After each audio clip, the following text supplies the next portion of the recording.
Hey guys, it's up to Stephanie. Welcome back to my channel. So in the video today, I'm going to be discussing how my first month in physician assistant residency in critical care medicine was.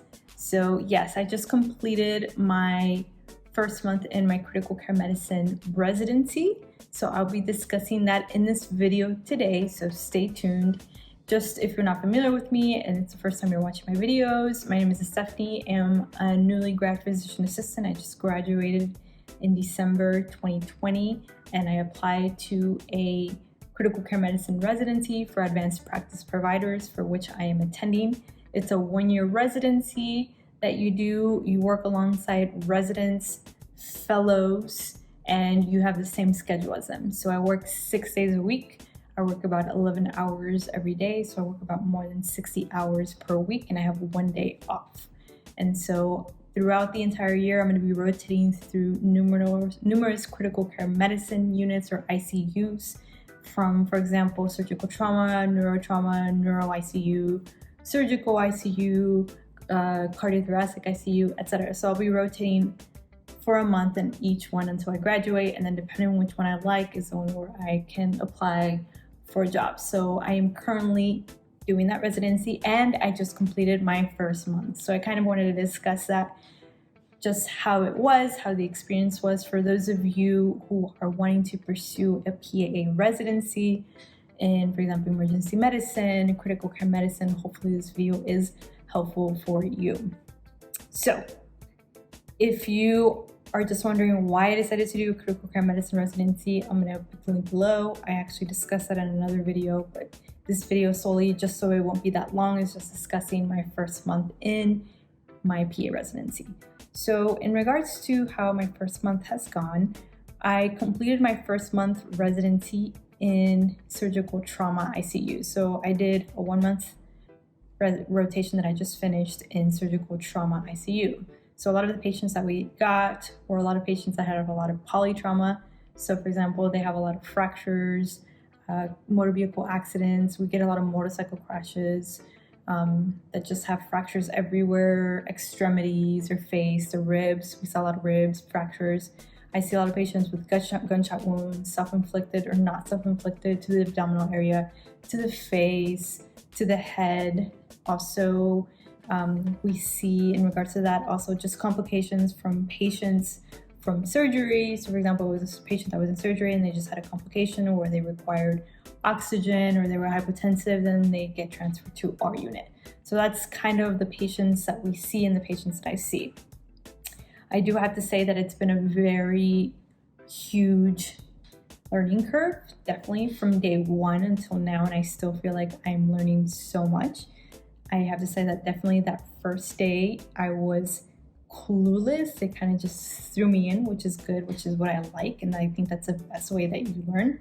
So I was just kind of thrown in that first day. I didn't know how the physicians that were rounding wanted us to present the patients. You know, every physician that rounds during the week has or likes a certain patient presentation, whether it's system-based or whether it's problem-based. So that was something I had to get accustomed to, because I came from another ICU rotation where it was solely system-based presentations, and here they wanted problem-based. So that was something I had to adjust to. In addition to that, you know, I'm not familiar with a lot of the stuff that goes on into the ICU in regards to equipment like CRRT, which is continuous renal replacement therapy. How does that work? The ventilators, what are the mechanical ventilations settings on a ventilator? If a patient is respiratory acidotic or alkalotic, what do you do on the respirator? When do you intubate a patient? When do you extubate a patient? What is spontaneous breathing trial? So there were all these things I learned this month. In addition to that, patients that come back from surgery, for example, if it was patients that were shot in the abdomen, for example, they have a lot of drains. So they have JP drains. They have, for example, patients that have hemothoraxes or pleural effusions, they have chest tubes, etc. So I had to get accustomed to a lot of the tubes and drains. How do you manage them? How do you place them?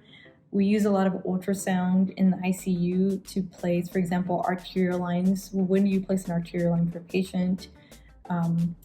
When you place a central line in a patient, I got really accustomed to using the ultrasound, although I've yet to use it myself, but I saw a lot of the residents and fellows that were with me use the ultrasound. We use the ultrasound a lot. It's very non-invasive and it's quick to see, for example, if it's a patient that's coming in and they're hypotensive and they keep having these low hemoglobin levels, maybe they're bleeding from somewhere. So you can just actually bring your ultrasound out and then just do a quick ultrasound check on the patient to see where the patient is bleeding from. So just in regards to my schedule, I would work Sunday through Friday. I would have Saturdays off. Sometimes I would have Fridays off. Me and the other PA that I'm with, because it's just 2 residents in the critical care medicine residency, we would just switch back and forth to see which days we wanted to go have off. She would have Friday off, I would have Sunday off, or Saturday off, etc. And we go back and forth. That way we don't have the same day off.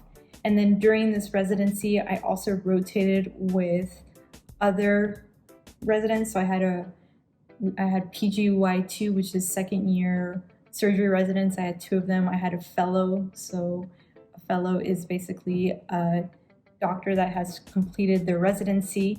And for example, I had a surgery fellow with us. I had an ER fellow who already completed her emergency medicine. She's a full-blown ER doctor, but she wants to specialize in also critical care medicine. So she was there with us also, and we're all learning together. There's a lot of stuff that we don't know, and it's interesting because we all work alongside together. We all present patients together, and we all take care of patients together, and we work alongside with the doctors. And so how it would work is that I get there at 6 a.m. We go through all the patients, but of course before that we get sign out from the resident or the PA or the nurse practitioner that was overnight. We get sign out from them at 6 a.m. And then from 6 a.m. to 8 a.m. we kind of start rounding on the patients. So I'll go and follow up with the nurses, see how the patient was overnight. Were they hypotensive? Did they get any vasopressors, for example? Are they still on norepinephrine? Have they been extubated? If they're not, did they at least try to do a spontaneous breathing trial before being extubated? I'll just follow up with anything that happened overnight in regards with the patient. And for example, did they have AFib? If they did they put them on an amiodarone drip, etc. So I'll just follow up with anything that happened overnight with the nurse. So once I do that, I go back and then I check on my labs. I check on any, for example, radiology that I did or ordered, a CT scan or X-ray that I ordered the previous day. Is it read already? Was it done? I'll follow up with, for example, any type of consult that I did. Was ortho consulted? So orthopedics is usually with all our patients. So orthopedics follows the majority of our patients because a lot of them are polytraumas. We have a lot of rib fractures. We have a lot of extremity fractures, hip displacements, etc. So ortho is always there on board with us. So I'll follow up on their notes. If it's neurosurgery, I'll follow up on their notes, what do they want? For example, if it's a patient that we think that they might have a traumatic bleed, can we start a DVT prophylaxis or no? What do they say? What is the CT scan? So I'll follow up on their notes, also follow up on labs, and then I'll also follow up on any type of microbiology that we did. For example, did we draw blood cultures the previous day? Are they back? And if they are they sensitive? Is there a sensitivity for it? I'll go through the medications. Is the patient requiring more pain medication than usual? Do I need to switch the medication to a stronger pain medication? Do I need to add medication? Can I extubate the patient today or not, etc. So our goal is to try to remember with ICU, try to have patients try to extubate them, right? Because we don't want to leave them on the ventilator because you get ventilator-associated pneumonia and there's a lot of complications. So if the patient is able to breathe perfectly fine, they're not hypotensive, they're not in shock, maybe we can move the tube. So that's sometimes always assess. Also, tube feedings is one of the huge learning curves I had with this rotation in surgical trauma because I'm not very familiar with tube feeds, right? What's a DO tube? What's a NG tube? Tube feedings, for example, what do we start at, 20 cc's, right? Where do we end at? What's our goal, etc. So I've become a lot more familiar. Also, what are the types of tube feeds? You have impact, you have Glucerna for diabetics. There's specific ones for patients that have renal failure or AKI or etc. So I really got familiar with tube feeds. So in general, overall, how was this rotation? I do have to say that it was a huge learning curve. I am still learning so much, but I'm really grateful that I did this residency because, so aside from attending, going to the hospital and seeing patients Monday through Friday, or Monday through Saturday, depending what day I have off. On Thursdays, we also have lecture. So I really like that, is that around like 1 or 2, we go to lecture until 5. And it'll usually be your surgeons, your trauma surgeons, it'll be your critical care medicine doctors, and they'll just go over a topic. So for example, topics that they've been going over is how to stop the bleed, right, in a patient that is hemodynamically unstable. What do you transfuse, like platelets versus packed red blood cells, etc. They also go over other topics like intubation, etc. So that's something that I really like, and that's every week. So I've had lectures every week. And the lecturers are alongside residents and fellows that are also in the critical care medicine with us. And I think there's probably like 20 of us, and that includes the APP, so there's 2 of us, and the fellows and the residents. There's not a lot of us. And I really like the fact that they put us alongside fellows and residents, and we are all learning together. And that's one thing that I really like about this residency. Also, last week we had an airway class, so an intubation class. We had cadavers that we were able to intubate on. I know during PA school, I had a lot of practice, but it was more with just like dummies, not real, people. And so I feel a lot more comfortable now intubating a patient because we were practicing on cadavers. And so that was one thing that I really liked. They also taught you on different maneuvers, and you're being taught by anesthesiologists that have like a lot of experience. They teach you their tips and tricks on what to see when you're looking into the airway. So I really like that about this residency so far. But yes, definitely a huge learning curve. For my first month in critical care medicine, I am very, as to say, humble because I don't know anything. I am still learning. The nurses have taught me so much, and I've learned so much from them. The respiratory therapists have taught me so much. And sometimes I feel so bad because sometimes the nurses will come up to me and they'll ask me a question and I don't know the answer.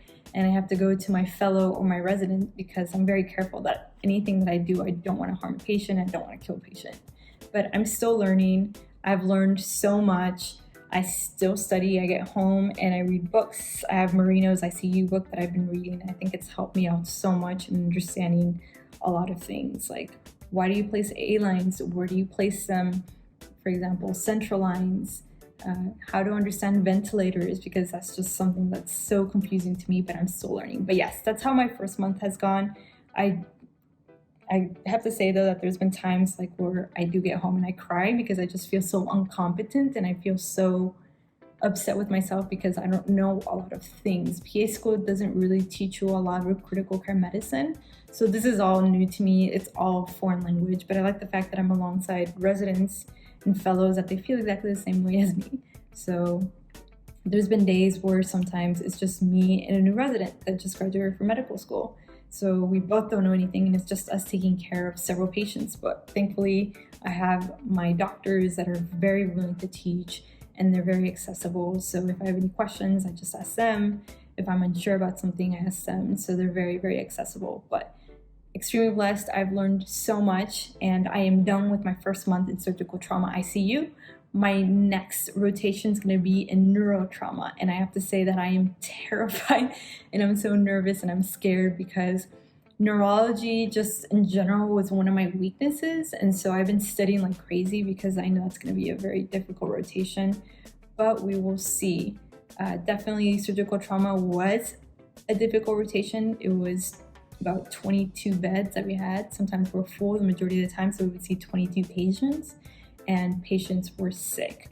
But I got to do a lot of CPR on patients. I learned a lot about cirrhosis, intubation, how to appropriately intubate a patient, etc. I've learned so much, so I'm really grateful that I've done 1 month and I decided to do a residency because I've learned so much and I feel like I've come a long way since I started PA school. And I give props to those of you who started as new grads in ICU. I could not do it because it's so much and the learning curve is so steep. but I'm learning so much. I'm very grateful, and that's my first month, like I said. Definitely there's been times where I just feel very incompetent. If not, that's like every day. So there's been time where I wake up with an anxiety attack because I'm so anxious and nervous because I feel like I don't know anything. But I feel a lot better if I look back in comparison to the first day when I came in and everything was just like foreign to me. Like ventilators were foreign to me. What is an arterial line? Like what does it mean when you're looking at an arterial line? What does that wave mean? Etc. But I've come a long way. Like vasopressors, which ones do you use? Which ones are number one? If number one isn't working, what's your number two? Do you use steroids or not in a patient that's like, dying on you or becoming septic? Like, I feel a little bit more comfortable in comparison to day one, but I know there's still a lot of learning. So thanks for watching my videos. Hopefully this video is helpful for you. For those of you who are considering on doing a critical care medicine residency or just a residency in general, I do have to say that I'm very grateful. I am learning so much, so much. And it's only been a month, so I can't wait to see once I finish my neurotrauma ICU, which I will be giving you guys an update to see how that went and how my experience went.